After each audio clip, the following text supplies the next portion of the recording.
I'm sure many of you are familiar with the idea of Murphy's Law, the idea that anything that can go wrong will go wrong. And it certainly seems like it's been that way for the San Francisco Giants over, depending on how you frame it, roughly the last 2 months. And to kind of narrow the focus just to the last week or so, going back to that final game in Pittsburgh against the Pirates, the Giants end up winning that game.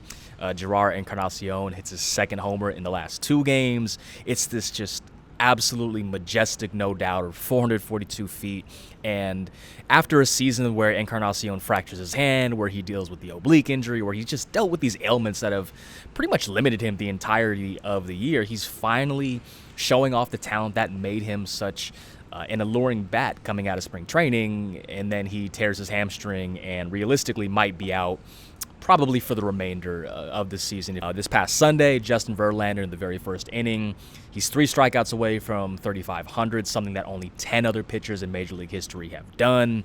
Does it in the first inning, gets a standing ovation as he's walking off the field, and then proceeds to, I can't remember the exact number, I think it's 4 runs in the second inning, and then that sets the tone for the Giants to lose that game.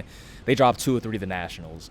And then today, in the top of the second inning, bases are loaded, Kai Wei Tang's on the mound, Jake Cronenworth at the plate. Cronenworth hits this super soft jam shot up the middle. It's not going to make it past the infield. And Willy Adames positions himself to field that ball in the hop. And if he gets the ball out fast, he would have to take a couple steps, tag second base, and then fire to first. But Cronenworth isn't exactly the fleetest of foot, and if the Giants turn that fast, they potentially would have had an inning-ending double play. The game would have remained tied at 0. And instead what happens is that the ball deflects off second base, bounces over Adames' head. He can't do a single thing about it.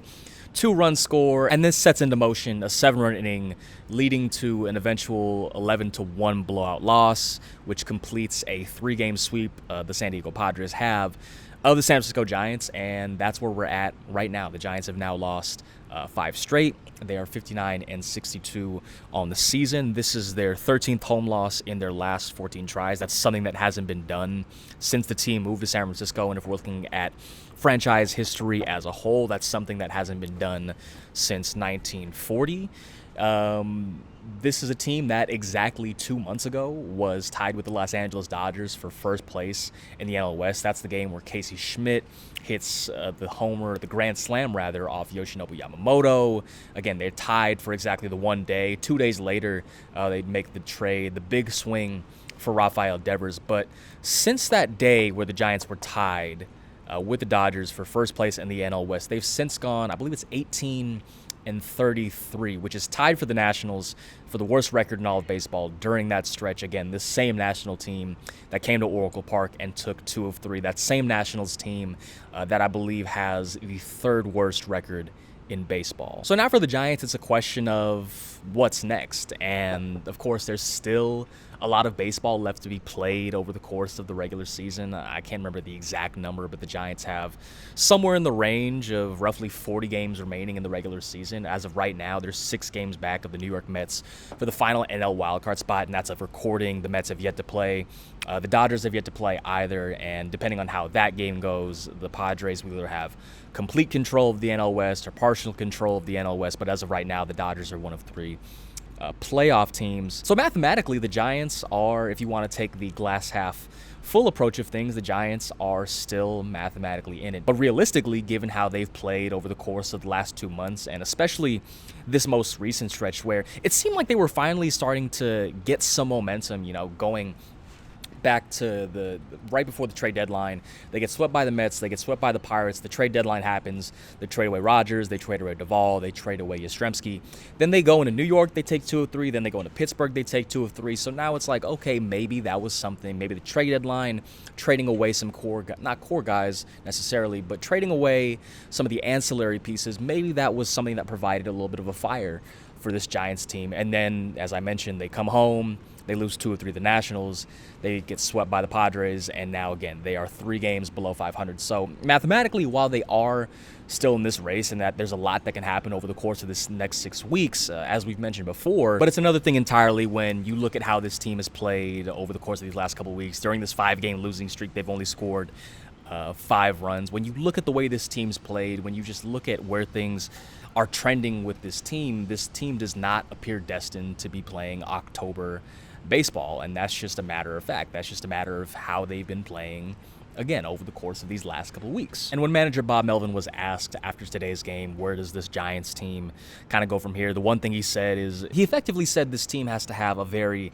narrow focus going forward. And what I mean by that is that he said, this team needs to just concentrate on winning a game. They can't be focused on the division.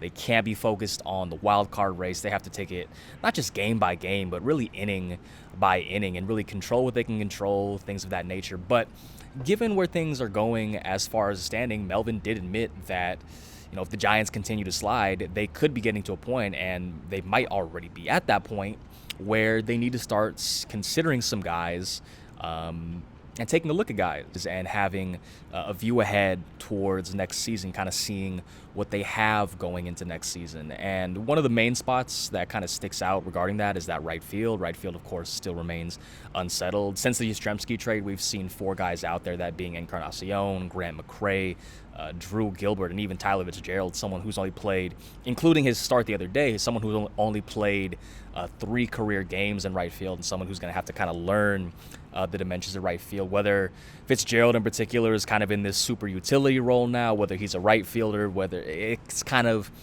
remains to be seen. And with McCray in particular, Jung-Hoo Lee is probably going to get a day off sometime in the next couple of days. Melvin said before the game today that it is a possibility that McCray does, or Lee rather, gets a day off, which would open the door for McCray. One of their regulars who did receive an off day today was Matt Chapman, and that wasn't due to any desire to see Casey Schmidt at third base. That was the fact that Chapman is dealing with a little bit of hand soreness with the right hand. That is the same hand that he injured earlier this year, that injury that caused him to miss a couple of weeks. In regards to the struggles that this team is dealing with, we talked to shortstop Willy Adames after the game today for about 5 to 6 minutes, and he was really open about some of the struggles that this team is dealing with, kind of trying to figure out that way out of it. I'm going to try to find the quote here from Adames, but the main one that stuck out from Adames was, for some reason, nothing positive is coming. A jam shot hits the base with the bases loaded. That's a double play ball.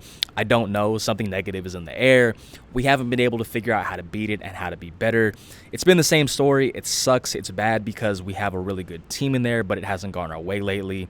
Another quote that really stuck out from Adames, someone that generally tries to remain positive. He talked about, some of the battles of trying to be positive during a game like this, where, again, the Giants were trailing 7-0 after the second inning, and you can kind of see it in Adames' body language a little bit. Kind of, you'll generally see it like when there's a dead ball or something. You'll see either Chapman or Adames, they'll throw it over to one of the ball dudes, and you can see kind of the way Adames was flicking it, that he didn't exactly have the most positive attitude. And again, for good reason. The Giants were trailing 7-0 after 2 innings. He said, today has been the toughest day for me to try to stay positive up there. It's hard to punch back when you're down 7-0 in the second inning, especially the way we've been playing. Obviously, we haven't been scoring a lot of runs. It's just a tough spot. I don't even know how to describe it.